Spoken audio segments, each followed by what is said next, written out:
சிறப்பு கவன ஈர்ப்பு தீர்மானத்தில் இன்றைக்கு விருதாச்சலம் தொகுதியை பற்றி நான் உங்களிடம் பேச விரும்புகிறேன். இன்னைக்கு NLC சிறப்பு கவன ஈர்ப்பு தீர்மானம் இல்லைங்க, மென்ஷன் பண்ண பதிவு அதுவும் NLC பத்தி இன்னைக்கு பேசினதுனால இன்றைக்கு விருதாச்சலம் தொகுதிக்கு உட்பட்ட அதை பற்றி நான் உங்க கவனத்துக்கு கொண்டு வரேன்.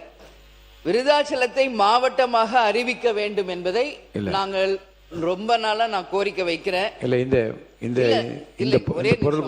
திருமுதுகுன்றம் அப்படின்ற பழைய பேருங்க ஆங்கிலேயர் காலத்திலேயே விருதாச்சலத்தை தலைமையை கொண்டுதான் கடலூர் மாவட்டம் செயல்பட்டது.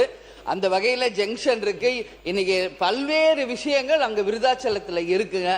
நீங்க அதை மாவட்டமாக அறிவிக்கும் பொழுது இன்னைக்கு திட்டக்குடி, நெய்வேலி மற்றும் விருதாச்சலத்திலிருந்து கடலூருக்கு செல்வ தூரம் மிக அதிகமாக இருக்கு. எனவே அதை மாவட்டமாக அமைச்சர் அவர்களும் நீங்கள் அறிவிக்கணும். அதே மாதிரி NLC பத்தி பேசும் பொழுது நிச்சயமாக அது 20க்கும் மேற்பட்ட கிராமங்கள் விருதாச்சலம் தொகுதியிலே பாதிக்கப்பட்டிருக்கிறது உண்மை. கூட்டு குடிநீர் திட்டம் வர வேண்டும் என்பதையும் முதல்ல நம்ம சொல்லியிருக்கோம். ஏன்னா அந்த கால்சியம் இருக்கிறதுனால அந்த கிட்னி பாதிப்பு இருக்கிறது அதிகமாக இருக்கிறது. அது மட்டும் இல்லை, இதுவரைக்கும் அந்த இழப்பீடு தொகை வழங்கவில்லை. இன்றைய வரைக்கும் அந்த விவசாய மக்கள் பாதிக்கப்பட்டு கொண்டுதான் இருக்கிறார்கள். NLC மூலம் எந்த தீர்வும் விருதாச்சலம் தொகுதி மக்களுக்கு கிடைக்கவில்லை என்பதுதான் உண்மை.